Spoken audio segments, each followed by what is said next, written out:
शरणं विघ्न हरणं मिटे मरणं सहजिवो मन जगे चेतन करे दर्शन स्वयं के बने अरहम बने अरहम बने अरहम बने अरहम ओम अरहम सुगुरु शरणं विघ्न हरणं मिटे मरणं सहजिवो मन जगे चेतन करे दर्शन स्वयं के बने अरहम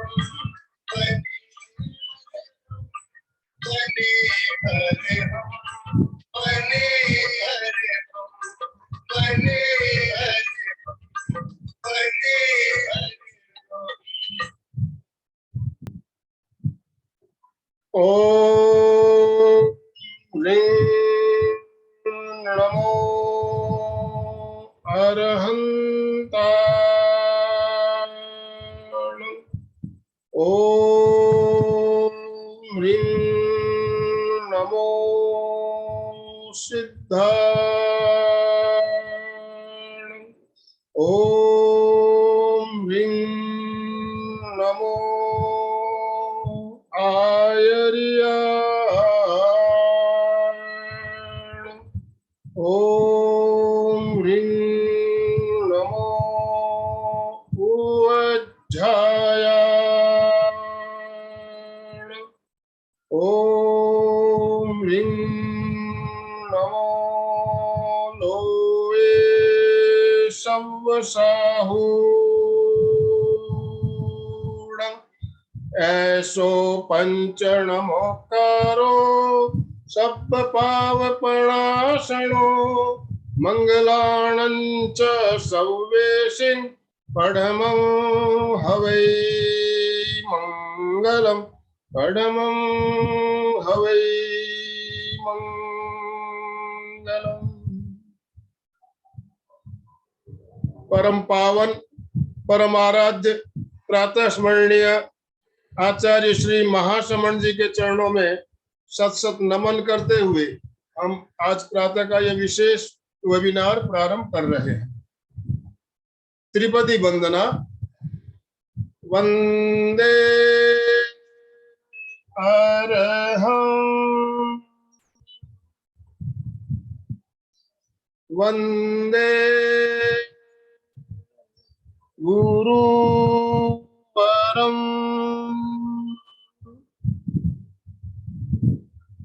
वंदे सहचं। सभी साधक साधिकाओं को जय जिनेन्द्र, गुड मॉर्निंग, सुप्रभात। आज रामनवमी का दिन, सभी को रामनवमी की बहुत बहुत शुभकामना। आज का हमारा विषय है कैंसर की समस्या से हम कैसे बच सकते हैं, कैंसर का निदान, उसके लिए क्या उपाय किया जा सकता है। तो कैंसर आज एक बहुत ही भयानक बीमारी के रूप में पूरी दुनिया में फैल रही है। हम जानते हैं आज दुनिया में जितने भी रोगियों की बीमारी के कारण जो मौतें होती है उसमें दूसरा नंबर कैंसर का बताया जा रहा है। दूसरा नंबर कैंसर का है, पहला हार्ट अटैक, दूसरा कैंसर। और कैंसर की बीमारी कितनी भयानक है इसके बारे में बताने की आवश्यकता नहीं। इसमें कितनी पीड़ा होती है, कितनी वेदना होती है पेशेंट को, हम सब जानते हैं। तो कैंसर की बीमारी से हमें कैसे बच सकते हैं, इसके बारे में हमारा मार्गदर्शन करने के लिए, चर्चा करने के लिए हमारे साथ सूरत से जानी मानी परीक्षा प्रशिक्षिका प्रभा जी जैन हमारे साथ जुड़ी हुई है।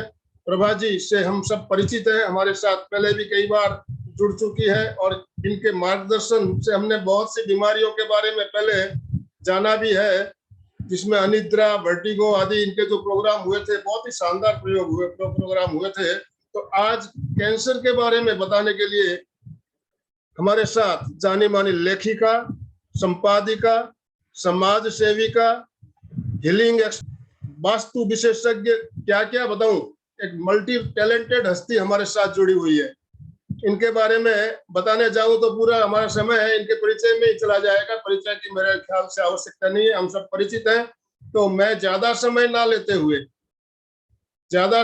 लेते हुए प्रभा जी, आपसे निवेदन करना चाहूंगा, आप आज का सेशन प्रारंभ करें और कैंसर जैसी भयानक बीमारी से हम कैसे बच सकते हैं, इसके बारे में हमें जो भी टिप्स आप देना चाहे, जो भी प्रयोग आप करवाना चाहे, उसके लिए मैं आपको आमंत्रित करता हूँ। प्रभा जी, जय। धन्यवाद आनंद अंकल। जय जिनेन्द्र। जय जिनेन्द्र। वंदे गुरुवरम, वंदे गुरुवरम, वंदे गुरुवरम। कुछ भी है गुरु को समर्पित है। गुरु की कृपा और आशीर्वाद से मुझे जो कुछ भी प्राप्त हुआ है, मैं थोड़ा बहुत आपके साथ शेयर करना चाहूंगी। आप सभी को राम नवमी की हार्दिक बधाई और शुभकामनाएं। कैंसर नाम ही सबको परेशानी में डाल देता है, लेकिन मेरा मानना है कि हम कैंसर को जानने से पहले उसके कुछ कारण, उसके लक्षण और उससे हम कैसे बच सकते हैं, उन्हें भी हम जाने। कुछ चीजें हम ये भी जान सकते हैं कि कैंसर क्यों होता है। कैंसर से बचने के क्या उपाय हो सकते हैं। यदि किसी को कैंसर हो भी गया है तो ऐसी स्थिति में हमें क्या करना चाहिए जिससे कैंसर हमें ज्यादा तकलीफ ना दे और आराम से वो भी निकल जाए। कुछ स्थितियां, कुछ बीमारी होती है, कुछ पर्यावरण से मिलती है, कुछ हेरिडिटरी होती है और कुछ ऐसी बीमारियां होती है जो कर्मजन्य भी होती है। तो कुछ बीमारी होती है उसे हम लाख कोशिश करें, हम उससे बच नहीं सकते। ऐसी ही कुछ बीमारियों में कैंसर भी आता है कि कर्म के कारण ही कैंसर हो सकता है। कैंसर होने के कई प्रकार है, कई कारण है। ज्यादातर कहे तो 85% लेडीज को कैंसर होता है। कुछ कैंसर कितने प्रकार के होते हैं, ऐसे माना जाता है कि कैंसर के 100 प्रकार है। किसी भी तरह का कैंसर हो सकता है।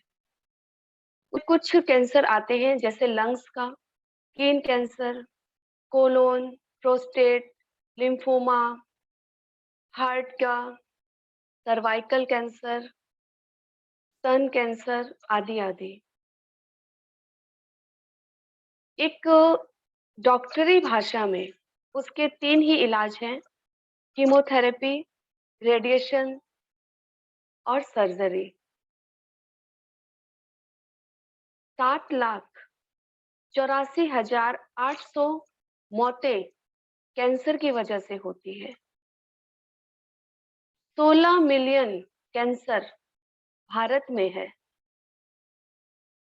जिसमें 6 ये मुख्य कैंसर भारत में पाए जाते हैं, जिसकी बढ़ोतरी दिनों दिन होती जा रही है। हमें ये बढ़ोतरी कैसे हम रोक सकते हैं?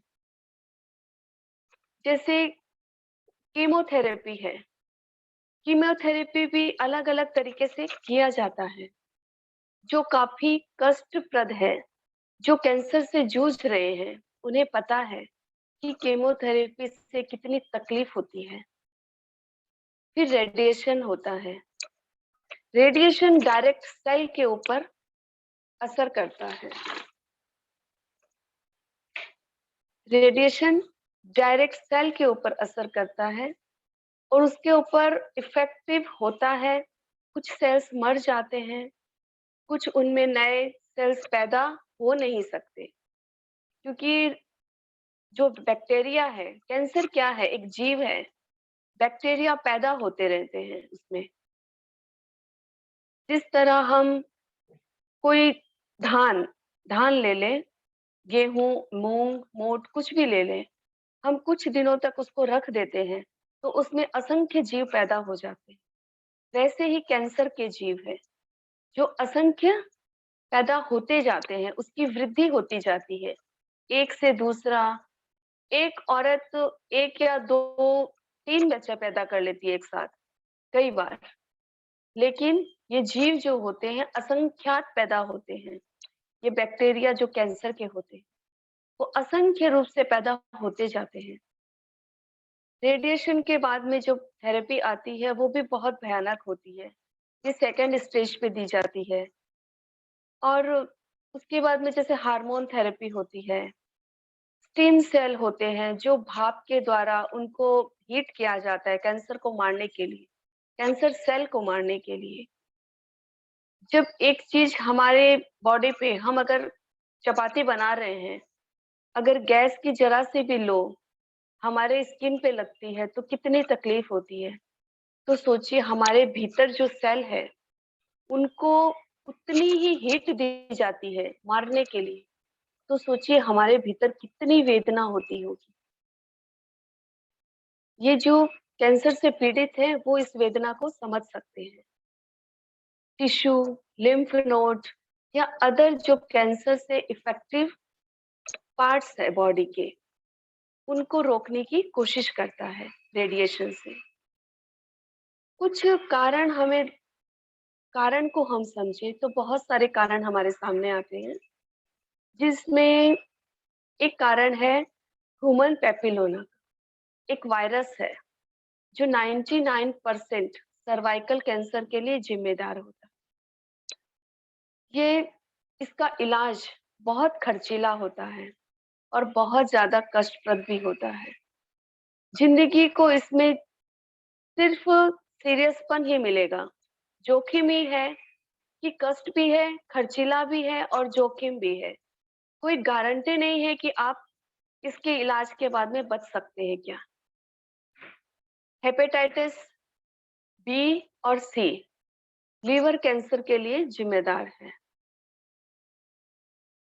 पर्यावरण जो है, इन्वायरमेंट में कुछ केमिकल्स, कुछ एलिमेंट्स ऐसे हैं, कुछ जैसे फैक्ट्रियों से निकलते हैं, कई सारी शुगर फैक्ट्रियां होती है, केमिकल जो मेडिकल की फैक्ट्रियां होती है, उनको बनाने के लिए कई सारे केमिकल का इस्तेमाल किया जाता है। और वो जो धुआं बनकर हमारे इन्वायरमेंट में, हमारे पॉल्यूशन में इन्वॉल्व हो जाता है, जो श्वास हम लेते हैं वो हमारे भीतर जाता है। उसके कारण भी ये प्रॉब्लम्स आती है जिससे हम चाहकर भी बच नहीं सकते। आपने सुना होगा कि जो सब्जियां खेतों में उगाई जा रही है, उन खेतों में सब्जियों को बहुत जल्दी बड़ा करने के लिए आज रात को सब्जियां बोई और कल सुबह तक इतनी बड़ी सब्जी हो जाती है। कैसे हो सकता है? क्योंकि वो प्रकृति जन्य नहीं हो रही है, उसे केमिकल के द्वारा पकाया जा रहा है।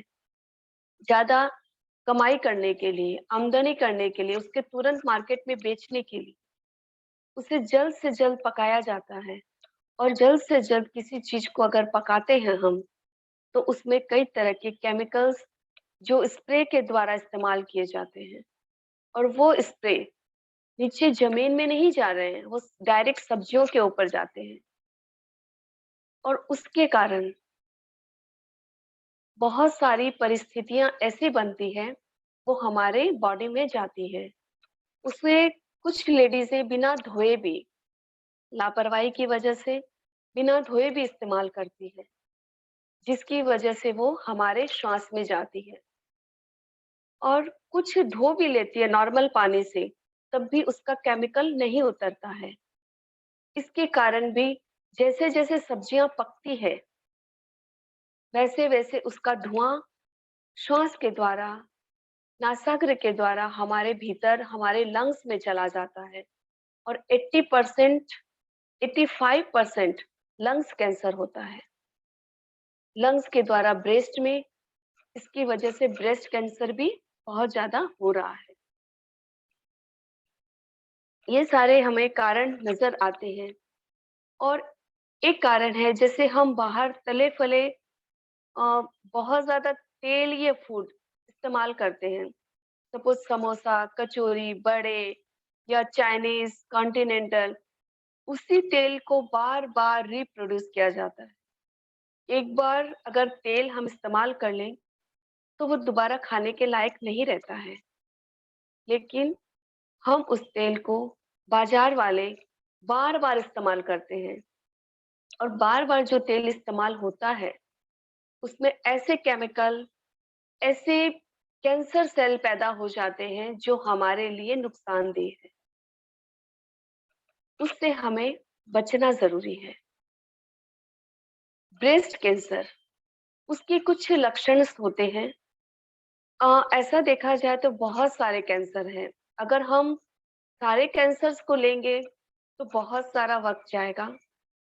मैं कुछ नॉर्मल से, जो ज्यादा कैंसर हो रहे हैं उसके कुछ लक्षण बताती हूँ, और अमूमन वही सारे लक्षण और सारी कैंसर्स में भी होते हैं। सपोज ब्रेस्ट कैंसर, उसके लक्षण हम कैसे देख सकते हैं? अगर हमारे ब्रेस्ट या आर्म्स के आसपास या नीचे कहीं कोई गांठ बनी हो, भले वो पेनफुल नहीं हो, लेकिन अगर ऐसी कोई गांठ बन रही हो तो हमें अलर्ट हो जाना चाहिए। क्या कोई ब्रेस्ट का साइज टेढ़ा मेढ़ा, ऊंचा नीचा, कुछ भी साइज में चेंजेस नजर आ रहे हो तो हमें अलर्ट होना चाहिए। अगर स्किन रेडिश में आ रही हो तो हमें अलर्ट हो जाना चाहिए। अगर निप्पल के बीच में लाल दाने हो रहे हो, या उसका स्किन कड़ी हो रही हो, या उसमें जलन हो रही हो, कहीं कोई सिकुड़न हो रही हो, तो हमें अलर्ट हो जाना चाहिए। ब्रेस्ट का कोई भी भाग चेंज हो रहा है, अपनी नॉर्मल स्किन के अलावा वो दूसरी स्किन में ट्रांसफॉर्म हो रहा है, तो हमें अलर्ट हो जाना चाहिए। या पीरियड्स में गड़बड़ी, नॉर्मल 21 या 25th डेज तक पीरियड्स साइकिल चालू होते हैं। अगर उसमें पहले आते हैं, बहुत लंबे समय के बाद आ रहा है, तो तुरंत डॉक्टर से जांच करवा ही लेनी चाहिए। क्योंकि ब्रेस्ट का कार्य अपने टिश्यू से मिल्क प्रोड्यूस करना होता है। ये टिश्यू नर्व्स के द्वारा निपल से जुड़े होते हैं। जब ब्लड सर्कुलेशन वाले नर्व में छोटे छोटे सख्त कण जमा हो जाते हैं तो कैंसर का रूप धारण कर सकते हैं। जरूरी नहीं है कि कोई भी गांठ या कोई भी ट्यूमर कैंसर की हो। हमें सिर्फ अलर्ट रहने की जरूरत है कि अगर हम अलर्ट हो जाते हैं तो हम उससे बच सकते हैं, हम प्रिकॉशन ले सकते हैं। अगर फर्स्ट स्टेज पर हमें पता चल जाता है तो हम उससे बच सकते हैं। क्योंकि कई बार हम देखते हैं कि लोग कहते हैं कि वो धूम्रपान नहीं करते, वो स्मोक नहीं करते, ड्रिंक नहीं करते, उनका जीवन नॉर्मल है, वो सीधा साधा खाना खाते हैं, फिर भी उनको कैंसर हो गया। क्यों हुआ ऐसा? इसके ऊपर भी हम आगे जानेंगे। हम पहले स्टेज के बारे में बात करते हैं।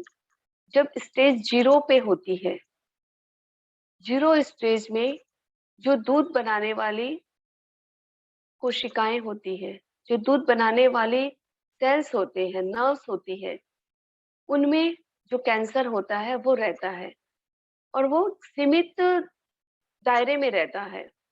सपोज यहाँ हुआ तो वो यही रहेगा 0 स्टेज पे, फर्स्ट स्टेज पे।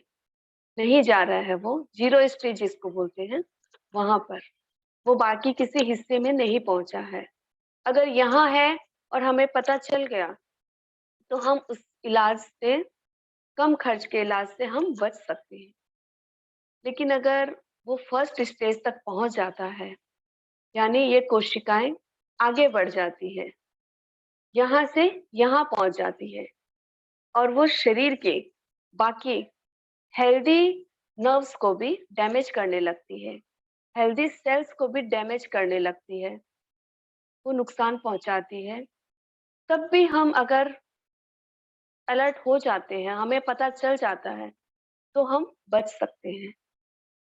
सेकेंड स्टेज, शरीर के बाकी हिस्सों में भी वो स्प्रेड हो जाता है और पूरे शरीर पर अपनी पकड़ बना लेता है। सेकेंड स्टेज वो थोड़ा क्रिटिकल आ जाता है, लेकिन फिर भी वहां पे भी बचने के चांसेस है। थर्ड स्टेज, थर्ड स्टेज का नाम सुनकर ही एक दिल में घबराहट सी होती है कि ईश्वर ऐसे स्टेज किसी को ना दे। थर्ड स्टेज में बोन्स तक वो सेल्स पहुंच जाते हैं, यानी बैक्टीरिया पहुंच जाते हैं।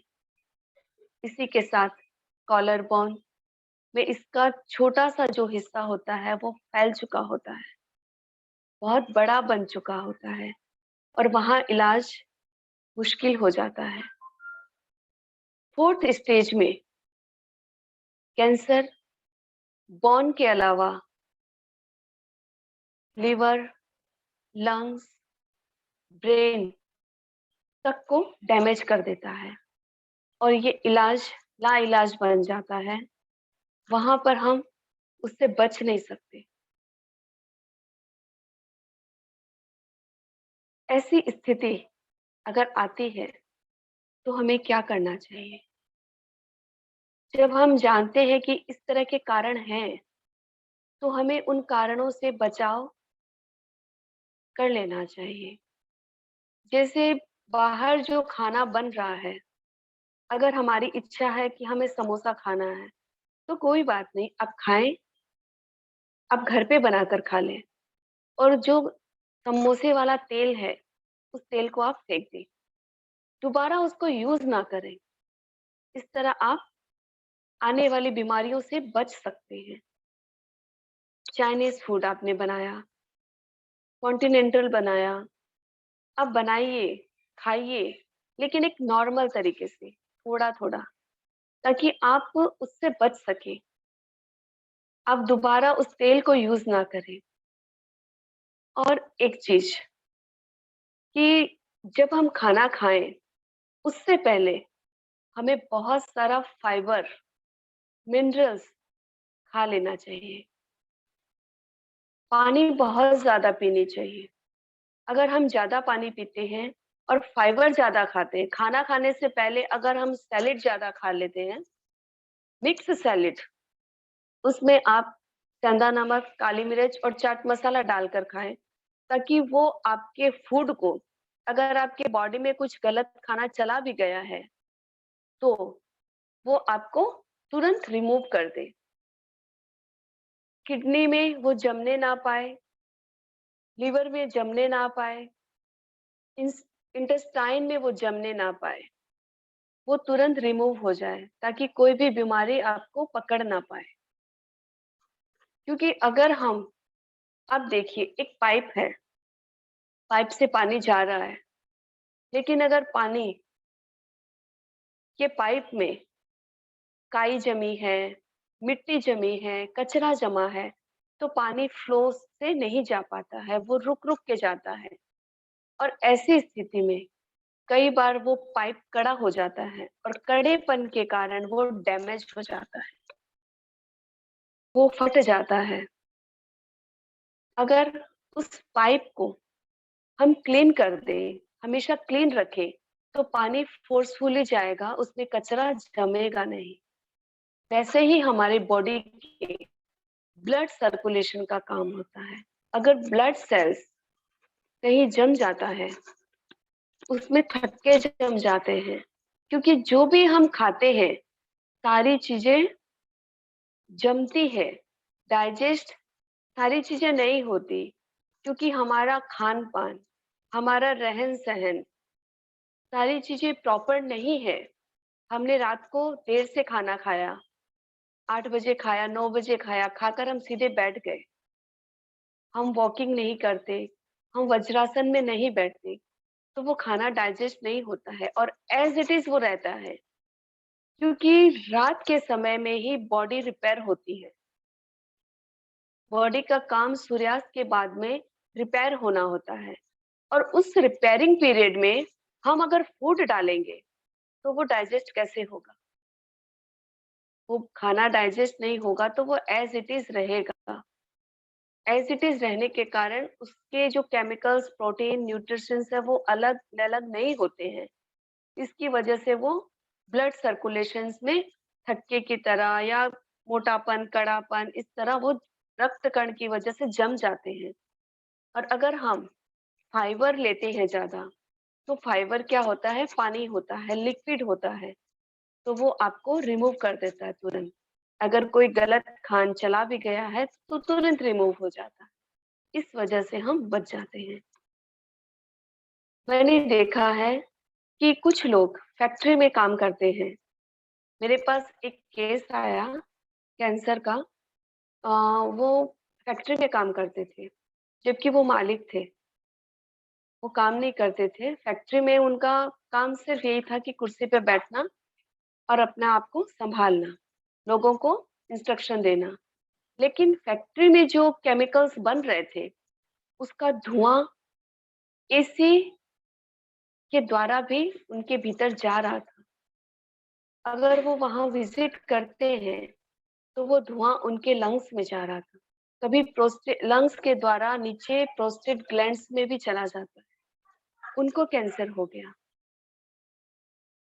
उनका मैंने हीलिंग करके इलाज किया था। उनको सेकंड स्टेज पे पता चला, लेकिन आज वो स्वस्थ है।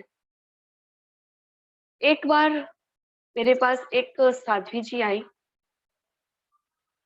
साध्वी जी को थर्ड स्टेज का कैंसर, उनके ओवरी में कैंसर था।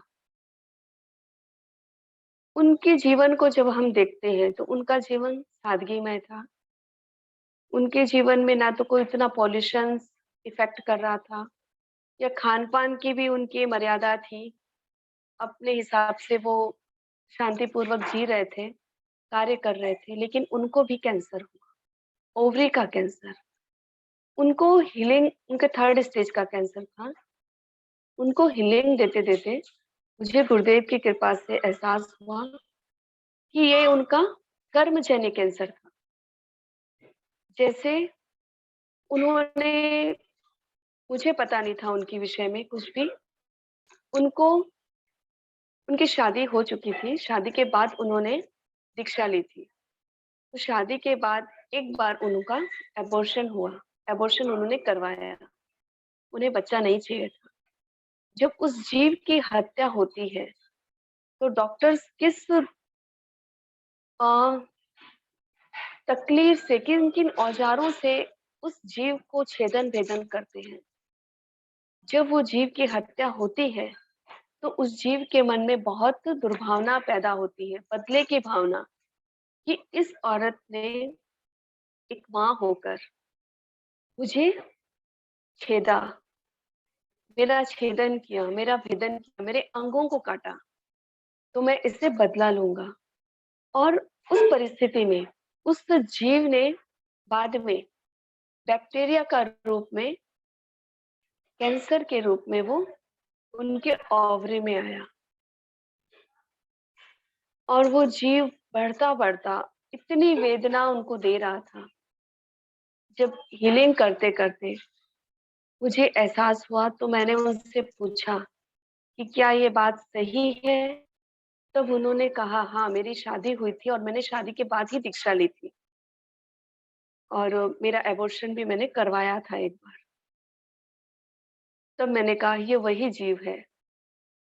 और उस जीव की हमने एक थेरेपी की। उस जीव से लॉ ऑफ अट्रैक्शन का हमने इस्तेमाल करके उनको क्योर करने की कोशिश की। कैंसर एक बाहर कलकत्ता के थे, उनको भी एक कैंसर था। उनका वो जेंट्स थे, उनको प्रोस्टेट ग्लैंड में कुछ कैंसर था। उनके 3rd स्टेज का कैंसर था। तो उनको भी हमने हीलिंग दी। उस हीलिंग के द्वारा हमें ज्ञात हुआ कि ये भी कैंसर कर्मजन्य है, जिससे चाहकर भी वो बच नहीं सकते थे। उस कहानी को भी, जैसे कुछ लोग होते हैं, जैसे मुझे पता चला कि उनकी क्या कहानी है कि उन्होंने कई औरतों के साथ प्रॉब्लम, कई औरतों के साथ उनके संबंध रहे। इस वजह से जो जीव पैदा होते हैं स्पर्म में, उन जीवों की हत्या होने के कारण कई बार हमारे भाव गलत होते हैं। उन भावों के कारण जीव दुर्भावना में आ जाता है और वो बदला लेने की स्थिति में वो कार्य करता है। उनको कष्ट देने के लिए वो कार्य करता है। ऐसे ऐसे केसेस आए हैं और गुरु कृपा से मैंने उनको ठीक भी किया है। जिनके ओवरी का कैंसर था, एक साध्वी जी और भी थी, उनका 3rd स्टेज का कैंसर था। उनको हील करके हम उस कैंसर को वहीं पे रोक सकते हैं, धीरे धीरे धीरे धीरे, क्योंकि वक्त लगता है। ये लाइलाज नहीं है, ऐसा नहीं है कि वो लाइलाज है। लोगों की मानसिकता चेंज हो गई है, लोगों का मन में एक डर बैठ गया, उफ उसे कैंसर हो गया। जबकि हर 10 में से एक लेडीज को कैंसर मिलेगा और वो ठीक भी होती है। अगर आपका उच्च मनोबल हो, आपका मनोबल ऊंचा हो, तो वो ठीक भी होती है। आप अगर ठान ले कि नहीं, ये तो नॉर्मल चीज है, हम इससे लड़ सकते हैं, ये नॉर्मल बीमारी है, तो हम पॉजिटिव जाकर उसे ठीक हो सकते हैं। तो हमें, अगर किसी को हो भी जाए तो हमें घबराना नहीं चाहिए। सबसे पहले तो हमें अपना मन ऊंचा रखना चाहिए। फिर अपने स्वास्थ्य के प्रति हमें जागरूक रहकर उस स्थान को देखना चाहिए कि कहाँ क्या हो रहा है। अगर हमें ब्रेस्ट कैंसर है, मेरा मानना है कि अगर डॉक्टरी इलाज तो है ही, वो करवानी ही चाहिए, लेकिन उससे पहले हमें मेडिटेशन का सहारा जरूर लेना चाहिए, जिसमें एक सहारा है क्षमा का। आज हम 10 मिनट का वो ध्यान करेंगे। अंकल, हम 10 या 15 मिनट ले सकते हैं? हाँ, जरूर लीजिए। मेडिटेशन, कई प्रकार के मेडिटेशन है। इसमें आप जो बता रहे हो, क्षमा का भी है, अनुप्रेक्षा का भी प्रयोग करवाते हैं ध्यान में। तो ध्यान जी। बहुत ही बढ़िया एक इलाज हो सकता है, तो हम ध्यान जरूर करेंगे। आप 10-15 मिनट का ध्यान करवा दीजिए।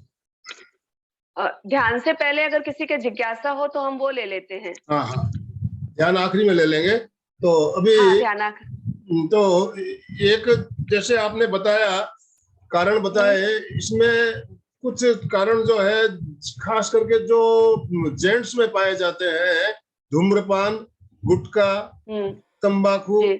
आदि, जो व्यसन व्यसन के कारण एक बहुत बड़ा कारण है। और आज अभी जो हमारे गुरुदेव अहिंसा यात्रा संपन्न की है, तो उसमें उन्होंने 3 आयाम जो लिए, उसमें एक नशा मुक्ति भी है। तो ये नशा जी। मुक्ति का जो आयाम निश्चित रूप से कैंसर से बचने में हमें सहायक हो सकता है। इसके ऊपर में आप क्या कहना चाहते हैं? आप सही कह रहे हैं। आचार्य श्री का जो अभियान है नशा मुक्ति, तो नशा मुक्ति हमें करने, मतलब नशे से मुक्त होना ही चाहिए। लेकिन इसमें मैं एक चीज जोड़ना चाहूंगी कि मैं आपको कहूंगी आप आज नशा छोड़ दीजिए, संकल्प लीजिए, तो आप नशा नहीं छोड़ सकते। एक बार जोश में आकर आपने बोल दिया कि हाँ मैं संकल्प लेता हूँ नशा नहीं करूंगा, लेकिन फिर अंदर से एक हुक उठती है कि नहीं मुझे करना है, अंदर की डिजायर होती है, तो आप उससे बच नहीं सकते। लेकिन अगर आप मेडिटेशन करते हैं, वो भी आचार्य महाप्रज्ञ जी का बहुत बड़ा अवदान है प्रेक्षा ध्यान। अगर आप मेडिटेशन करते हैं तो आपके अंदर के भाव तब्दील होंगे, तो आप नशा उसको छोड़ सकते हैं। उसके बाद में आपके भीतर से कोई इच्छा ही नहीं होगी, तो नशे से हम बचकर कैंसर से भी हम बच सकते हैं एक तरह से। जी। तो इसके लिए एक उपाय जो बताया गया है, अप्रमाद केंद्र पर ध्यान करना, ये भी एक बढ़िया उपाय हो सकता है। जी है, हो सकता नहीं है। अप्रमाद केंद्र पर हरे रंग का ध्यान करने से डेफिनेटली, मैंने कुछ को प्रयोग कराए हैं, 3 महीने तक अगर कंटिन्यू प्रयोग हो जाए तो 50 साल से ड्रिंक करने वाले इंसान भी उसको छोड़ देते। जी। मैंने एक अंकल को करवाया था, वो 50 साल से ड्रिंक कर रहे हैं, उनकी एज 72 के लगभग थी, तो वो छोड़ नहीं रहे थे, लेकिन उनके बच्चों ने कहा कि आप इनको करवाइए, तो मैंने उनको करवाया बिना बताए। तो 3 महीने के अंदर, मतलब इवन महीने भर के अंदर उनकी इच्छा कम हो गई, लेकिन 3 महीने के अंदर उन्होंने प्रॉपर पूरा बंद कर दिया। बहुत बढ़िया, बहुत। अभी मैं जिज्ञासा समाधान, आप जो भी हमारे साथ भाई बहन जुड़े हुए हैं, आपको आज हमारे का जो ये कार्यक्रम, जो टिप्स आपको बताई, जो बातें बताई, आपको कैसी लगी, और आपकी कोई समस्या है तो उसके बारे में भी आप बताइए, और अपने आप को आप अभी अनम्यूट कर पाएंगे, आपको अनम्यूट कर सकते हैं। सुचेता जी बोलिए। जय जिनेंद्र जय प्रभा जी। जिनेंद्र। जय जय जिनेंद्र। जिनेंद्र। बहुत अच्छा, आपने तो लेडीज के बारे में तो बताया आपने, लेकिन जेंट्स के बारे में अभी किडनी का, अभी क्या आपने तो बताया कि गांठ है, गांठ लगती है लेडीज को, लेकिन किडनी का कैसे जाने? किडनी में कैंसर हो जाता है तो कैसे जाने? किडनी के लक्षण जैसे कभी बार होता है कि आपको थकान बहुत ज्यादा लगती है, कई बार मतलब वजन कम हो जाता है, बैठे बैठे आप कुछ कर भी नहीं रहे हो, वजन कम हो रहा है, तो आपको पता चल जाता है कि कुछ प्रॉब्लम्स है। ये किडनी हो या प्रोस्टेट हो या कुछ भी हो सकता है। कभी मूत्र नली में जैसे अवरोध होता है, मूत्र विसर्जन में तकलीफ होती है, रुक रुक के आना या बहुत स्लो में आना, बार बार इच्छा होना, तो उस समय भी हमें ये पता चल सकता है कि ऐसी स्थितियां हो सकती है।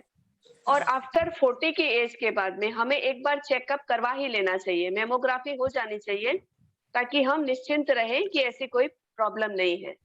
और अगर किसी के घर में माता पिता या किसी के घर में भाई बहनों को हुआ है, तो उन्हें तो अलर्ट रहने की ज्यादा जरूरत है, उन्हें करवा ही लेना चाहिए। यानी वो आता ही है, अगर माता पिता को हो गया तो बच्चों में आता है। इसके लिए क्या टेस्ट रहती है? ये मेमोग्राफी होती है, इसमें आप डॉक्टर के पास जाएंगे, वही उसका आता ही है। 100% नहीं है, नहीं भी आ सकता है। माइंड को आप जैसे सेट करोगे वैसा रहेगा, लेकिन फिर भी चांसेस रहते हैं 70 to 80%। तो अच्छा। आप एग्जामिन करवा लोगे तो आप प्रिकॉशन ले सकोगे। अच्छा, ठीक है, बराबर। बहुत बहुत धन्यवाद, बहुत अच्छा। कोमल जी धन्यवाद। शिपानी ने एडवाइस किया। कोमल जी अपने आप को अनम्यूट कीजिए। जय जिनेंद्र। जय जिनेंद्र कोमल जी। मुझे आपसे ये जानना था कि अगर सर्वाइकल एरिया में बहुत ज्यादा पेन हो तो क्या हम विशुद्धि चक्र में ध्यान करके उसको ठीक कर सकते हैं, जैसे पीछे की ओर या आगे की ओर? ऐसे कुछ पूछना था कि अगर विशुद्धि चक्र पर ध्यान करें तो अग्र भाग में या पीछे के भाग में ध्यान करना चाहिए? विशुद्धि केंद्र पर अगर सर्वाइकल पे अगर प्रॉब्लम है तो आप कुछ एक्सरसाइज से सर्वाइकल पेन दूर हो जाता है। आप महीने भर, हाँ कुछ एक्सरसाइजेस है तो वो सर्वाइकल 100% दूर हो जाता है। और इसका वास्तु से भी रिलेटेड है कि अगर आपके घर में कुछ वास्तु दोष है तो आपके सर्वाइकल में इश्यूज आएंगे ही आएंगे। और श्वास प्रेक्षा से हम इसे कैसे दूर कर सकते हैं? श्वास प्रेक्षा से जैसे आप सर्वाइकल पे यहाँ पे बाम लगा लीजिए, पीछे रीढ़ की हड्डी में ऊपर तक, और फिर आप श्वास प्रेक्षा कीजिए तो बहुत जल्दी असर करेगा आपको। लेटे लेटे लेटे लेटे जी धन्यवाद। और एक पूछना था प्रभा जी, जी। आपने तो हीलिंग के बारे में बताया, हीलिंग साध्वी जी को हीलिंग किया है, तो क्या जी। हीलिंग से कैंसर यानी लास्ट स्टेज तक गया है या कम हो जाता है, यानी हाँ, पॉजिटिव हो जाता कम हो हो जाता है? जाता है, हो अच्छा, जाता यानी कैसे लेना क्यों- पड़ता है वो हीलिंग का? हीलिंग मेरा तो चार्जेबल है। अच्छा अब हाँ, तो वो फिर बात करके फिर हो सकता है।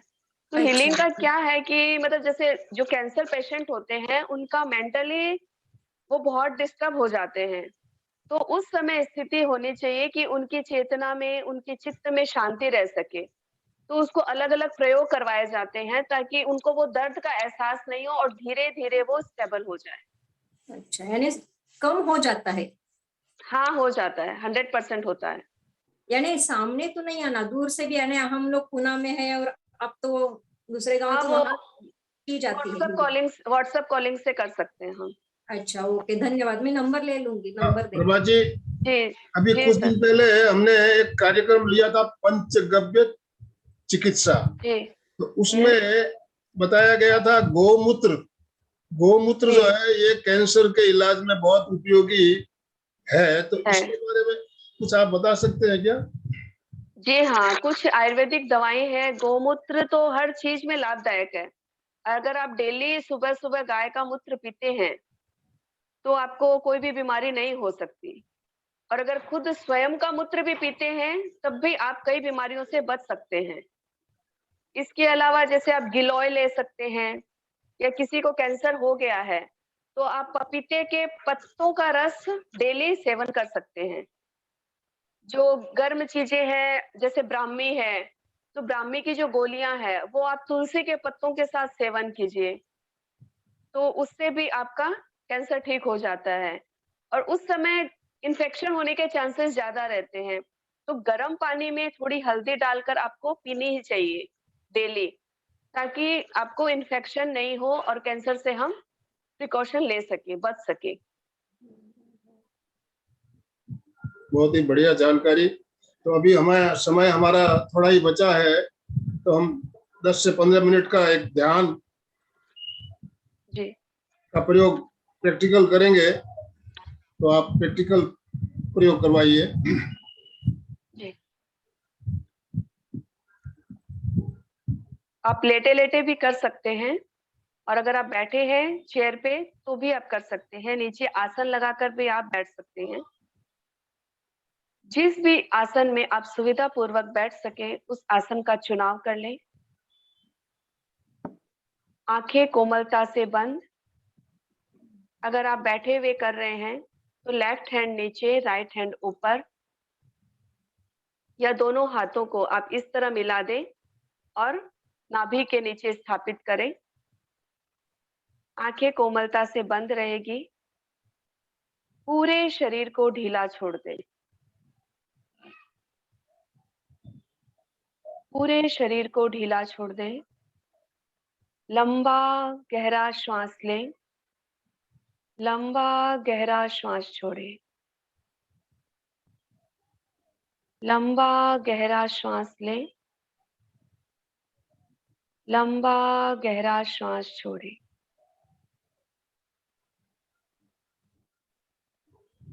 पैर के अंगूठे से लेकर सर तक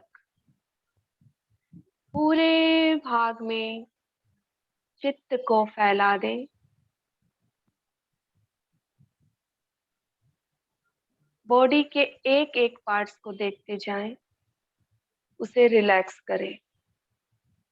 अनुभव करें पूरा शरीर रिलैक्स, रिलैक्स, रिलैक्स हो रहा है।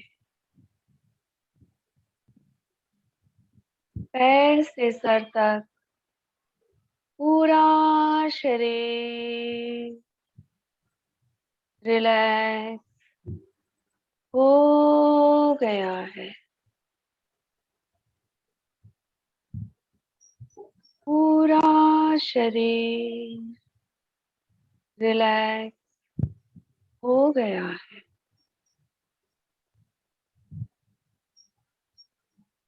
नाभि के ऊपर पूरे चित्त को फैला दें। नाभि के आसपास, नाभि के भीतर जाने की कोशिश करें।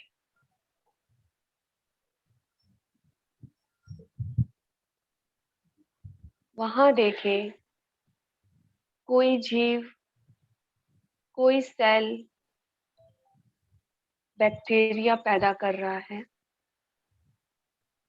उस जीव से क्षमा याचना करें। हे जीव, तुम शुद्ध आत्मा हो। हे जीव, तुम शुद्ध आत्मा हो। हे जीव, तुम मुक्त होने वाली आत्मा हो। हे जीव, तुम सरल आत्मा हो। हे जीव, तुम शीतल आत्मा हो। अपने क्रोध को शांत करो। हे जीव, अपने क्रोध को शांत करो। तुम शांतिमय आत्मा हो। हे जीव, तुम शांतिमय आत्मा हो।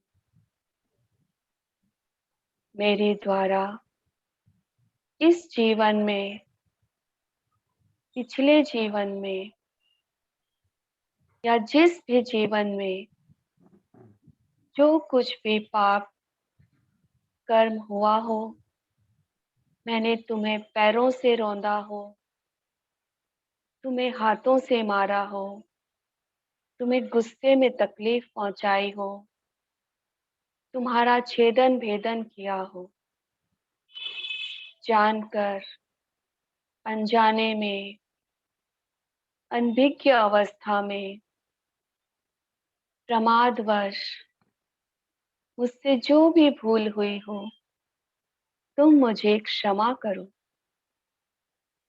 हे जीव, तुम मुझे क्षमा करो। हे जीव, मैं तुम्हें प्रणाम करती हूँ। तुम मेरे मित्र हो। तुम मेरे मित्र हो। मेरे भीतर, मेरे शरीर के हर एक सेल में पवित्रता का वास है, मित्रता का वास है। कोई भी वेदना मेरे शरीर में नहीं है। तुम मुझे स्वस्थ बनाने में मेरा सहयोग करो। हे जीव, तुम शुद्ध आत्मा हो। तुम कल्याणकारी आत्मा हो। तुम पवित्र आत्मा हो। तुम मोक्षगामी आत्मा हो। अपने रूप को समझो, उसे शांत करो। तुम अपने विकराल रूप को समेट लो। क्रोध को शांत करो। तुम शांतिमय आत्मा हो। अपने शांत स्वभाव को पहचानो।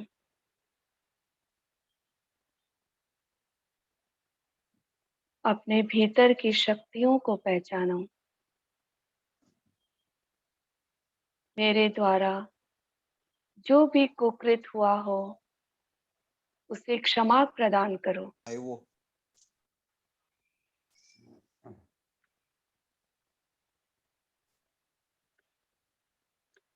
हे जीव, तुम शांत हो जाओ। शांति का अनुभव करें। चित्त को ललाट के मध्य भाग पर केंद्रित करें। वहां से उस जीव को कमांड दें कि वो शांत हो जाए, शांत हो जाए।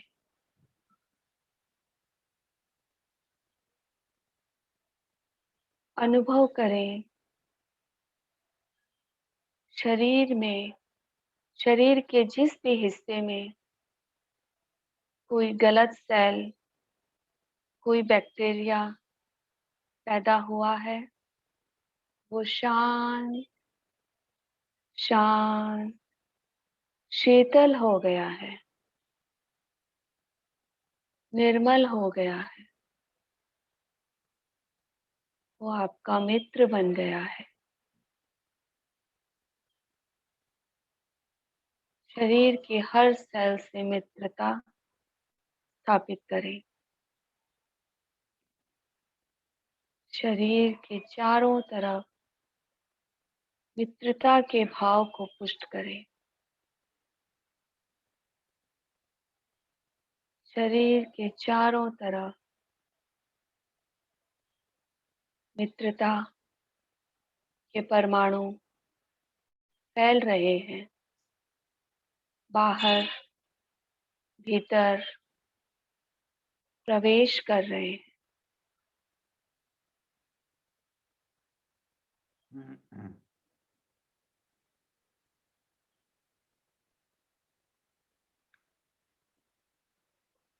चारों तरफ शांति का अनुभव करें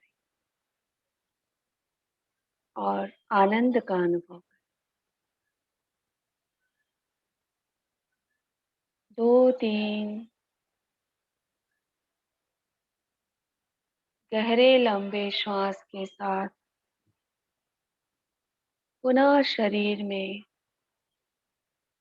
प्राणों का संचार करें। पैर से सर तक, सर से पैर तक,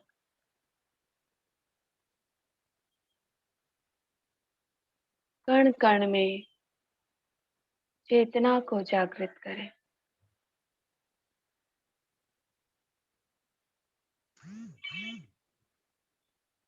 ओम शांति, ओम शांति, ओम शांति। ओम अरहम। ओम अरहम। बहुत ही बढ़िया ध्यान का प्रयोग आपने बताया। और एक हम अनुप्रेक्षा का प्रयोग भी करते हैं। अनुप्रेक्षा का प्रयोग भी किया जाता है, जिसमें स्वास्थ्य की अनुप्रेक्षा का प्रयोग किया जाता है। तो वो अनुप्रेक्षा का प्रयोग भी हमारे लिए उपयोगी हो सकता है। ध्यान तो बढ़िया है ही, और आप तो बता रहे हो कि मेडिटेशन बहुत ही बढ़िया साधन हमें स्वस्थ रहने के लिए। इस तरह से भयंकर बीमारियों से भी हमें छुटकारा मिल सकता है। ऐसे बहुत से उदाहरण हमारे सामने हैं, हमने देखे हैं, सुने हैं, पढ़े हैं। तो आज का वीडियो हमारे चैनल पे आ जाएगा, और एक बहुत ही शानदार जानकारी हमें आज मिली है। इसके लिए प्रभा जी आपका बहुत बहुत धन्यवाद, बहुत बहुत आभार। मेडिटेशन में बहुत अच्छा लिया सर। कल्याणम योग केंद्र की तरफ से आपका बहुत बहुत धन्यवाद, बहुत बहुत आभार। धन्यवाद। मेडिटेशन भी बहुत सुंदर लिया। क्षमा भाव कैसे रखने चाहिए, बहुत सुंदर तरीके से लिया। बहुत बहुत धन्यवाद। धन्यवाद। देखिए, हमारी जो प्रेक्षा ध्यान के जो 5 चर्या बताई गई, उसमें मैत्री जो बताई गई है, मैत्री क्या है? क्षमा भावना, सबसे मित्रता रखना। तो आज का जो प्रयोग है, ये जो हमारा जो सूत्र है, हमारा प्रेक्षाचर्या का सूत्र, उसी पे आधारित, मैत्री पे आधारित प्रयोग था। मैत्री भावना हमारी ज्यादा से ज्यादा विकास हो, तो इसके लिए भी हमें ध्यान का प्रयोग करना चाहिए। तो बहुत ही शानदार प्रयोग आपने बताया।